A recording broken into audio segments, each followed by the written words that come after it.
toddobaadkan barnaamijkayga waxaanu ku eegi doonaa kaalinta uu ku leeyahay aabbaha Soomaaliyeed bulsho weynta Soomaaliyeed dhexdeeda iyo waliba gurigiisa iyo abaabinta carruurta Soomaaliyeed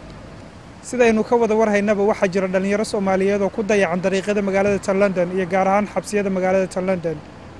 taas ma loo eedayn karaa inay aabbayaasha Soomaaliyeed kaalintoodii gabeen maadaama ay jirto oraah Soomaaliya oranayso wiil waa aabbihi aabbaha Soomaaliyeed kaalin kaliya ma kaalmo badan oo uu buuxin lahaa ayaad moodaa inay hadda ma garanaysaa ay maqan tahay waliba way sii madhnaan doontaa kaalmaha ama kaalinta iyadii maxaa yeelay 20 sanadood ama 30 sanadood ugu dambeeyay dalka dagaalo ka jiray iyo burbur sii xoogaysanayay oo ilaa haddana socda ayaa wuxuu keenayaa in generationka ama faaca kici doona hadda iyo wixii ka dambeeya in aanay la dhaqan noqonin oo aanay la aragti noqon oo aanay la fikrad noqonin faci inaga horreeyay ama faca maanta jooga ma garanaysaa runtii qof markuu wadankiisa ka soo baxo waxyaalo caqabado fara badan ayaa ka hor imanaya ama ha noqoto environment-ga meesha uu soo galay uusan aqoon u lahayn sideeda badan inta badan dadka Soomaalida miyiga laga wada yimid in yar mooyaan inta kale xataa tuulo dadkii yimaada ayaa jira magaaladan oo metropolitan ah lagu soo dhex tuuray qofkii waxa uu wareeraya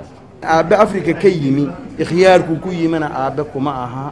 ikhyaarna kuma iimana wuxuu ku yimi qaxooti waxa halka markuu yimana jawi uu yan aqoon ayuu la kulma saadarteed lama oran karo aabbaha Soomaaliyeed waa aabbe hooyada Soomaaliyeed lama oran karo waa hooyo haddii aan hooyadii hooyo la oran karin aabbiin aabba la oran karin yaa u maqan marka dhalinyarada Soomaaliyeed meeshan iyagu ku dhashay ama ku koray horta waxa fiican inaynu ra'yigeena cabiro aan danteena eegno waxay tahay dhalinyarada Soomaaliyeed waxay la jaan qaadaysaa in waxa uu yahay social ama social with the friends bay tiraahdaa waxa weeye community-ga ay la nool yihiin bay la jaan qaadayaan anigu waxaan ilaa ama hooyadu waxay tiraahdo ma garanayaan sababtoo ah carruurtan aad adiga lagu dhiibay ka aabahan ama ka hooyo ahaan waa wax lagu amaanaystay maana waxaad adigu xukunto maaha waa wax dad kale ku dhiibteen way carruurtan aroortii baa laga kaxayaa 3 galabnimo ay ku yimaadaan 3 galabnimo markay ku yimaadaan waxay oran karaan mara in yaro ay TV-ga eegtaan ma hayne jaanis aad ku edebsato ama wax ku tiraahdo ama wax ugu sheegto midna toona ma laha saa darteed waxa way waalidaan waa soo koolid waalid baa lagu magacaabo ma hayne wax waalid la yiraahdaa ma jiraan carruurtiina kuma aqoonsana carruurtaada laba erey markaa tiraahdo ama aad tiraahdo ama waxbarin kelmad agreement markaa tiraahdo oo tiraahdo si kelmadii marka labaad wuxuu leeyahay adaaba naftaada adiga aabbaha u ahaba carruurta ka baqaaya hooyadii baa ka baqayso hooyada u ahay oo ileeda ama lagu dacweeyo hadaad carruurtii wax hagaajiso inagu dhaqan baynu leenahay dhaqankeena wuxuu ahaa walow ayaan dhaqanada Yurubta iyo kale ayuu ku jirin dhaqan islaami oo soo jireen carruurta waa la canaantaa waa la edebsadaa waa yeelka la baraa si loo ixtiraamo yaryarka sida loo ixtiraamo ayaa la baraa siyaabahaas oo dhan halka markii la yimi carruurtii free baa laga dhigay waxay doonaan way sameynayaan adigu waalid ma tiid hadaa cunugaaga tiraado edebso ama falkay weyn oo criminal aan noqota dhibaato ay kugu dhacdo ayaa imanaysa markaas saa darteed waxa way aabbuhu aabbinimadiisa bahayso ma jiro nin Soomaali oo aabba ah wuu yar yahay ma jiro ma dhihi karo wuu yar yahay nin Soomaali oo aabba ah oo yaqaan mas'uuliyadda aabanimo waxaan nimid meel ka fiican dhulkii aan naqinay Soomaali ama adduunka intiisa kale muslimka waxay kaga fiican tahay qofka bini'aadamka hadday dhibaato ku dhacdo hadday wax la'aan la soo gudboonaato wuxuu helayaa dad kaalmeeya isaga iyo familkiisa oo dhanba guri siiya lacag siiya nolol siiya marka fursadii qaaliga ah saas ahayd ilaahay uu noo sakhiray gaaladii ama wadanka aan nimid dadka Soomaalida waxay u isticmaaleen inay ka dhigtaan sidii corruption oo kale xatooyo oo kale ninkii inuu xooggiisa ama meel la fadhiisto ama uu gaar u shaqaysto oo mas'uuliyadda reerkii iyo gabadhii iyo carruurtii u banaad fara ka qaado fara badan oo Soomaaliyeed oo intuu gurigiisa carruurtii iskuulka ka timid la joogi lahaa hadda wadamada qurbahan joogno carruurtii waxay u baahan yihiin homework laga caawiyo ama layli loo soo diray waxay u baahan yihiin in talo guud laga siiyo waxay mustaqbalkooda baran lahaayeen waxay u baahan yihiin waxyaalo fara badan in laga caawiyo anigu u malayn maayo inay kaalintii aabbo dhammaanteed meesha ka baxday laakiin dayac badan uu jira oo maartay ku dhacay maartay ka yimid labada dhanba oo qoysaska Soomaalida saameeyay waxa ugu badan maartay dhibaatada ugu badan ay ku dhacaysana waa carruurta marka anigu ma odhan karo aabbaha oo keliya ayaa maaragtay kaalintiisii ama gabay ama maaragtay dayacay laakiin waxaa muuqata horta in qoysas badan oo Soomaaliyeed burbureen oo ay maaragtay kala tageen marka de waa in horta si cilmiyeysan loo darsaa laga maaragtay waxaan u lahaanu daraasad dad cilmi baarayaal ah inay darsaan oo ay raadiyaan sababaha keenaya in maaragtay la kala tago ama ay qoysasku burburaan in la raadiyo dabadeedna la isku yimaado oo xal guud la raadiyo wanaagsan waayo soo aad bay noo saameysay xoog bay noo saameysay arrintaasi guurku sidiisaba micnaheedu waxay tahay adoo soo guuray iyo gabadhii soo guurtay waa la isu soo guuray marka qof walibaaba wuxuu la soo guurayaa dabeecadiisii iyo dhaqankii uu watay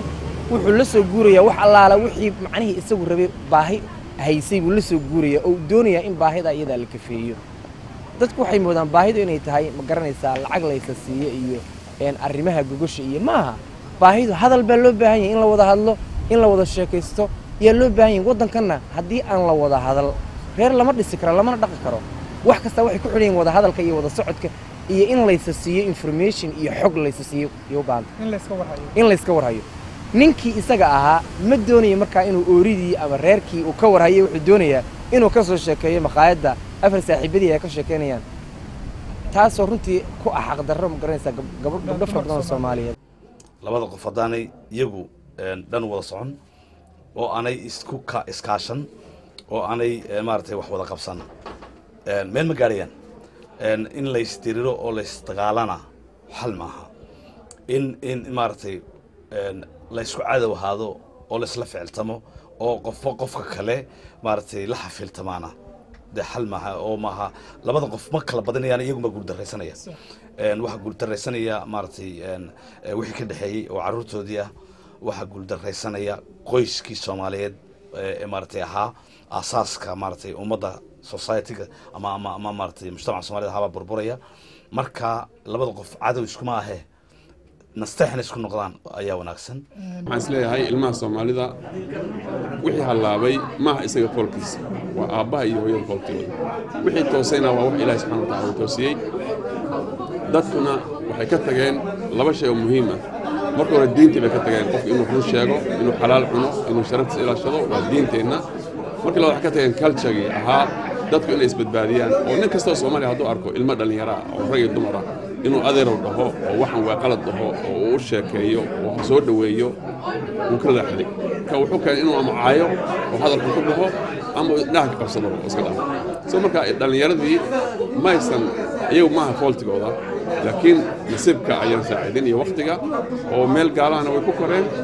dhaqan iyo culture iyo aabanimo iyo waalidnimo iyo diinna maysan helin soo marka wixii khaldamay waa wax ku dhacay waalidkooda mas'uuliyadiisa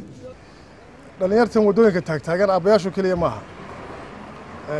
waalidku kaliya maaha community-ga oo dhan baa ka mas'uula dhalinyartan lunsan ee taagan wadooyinka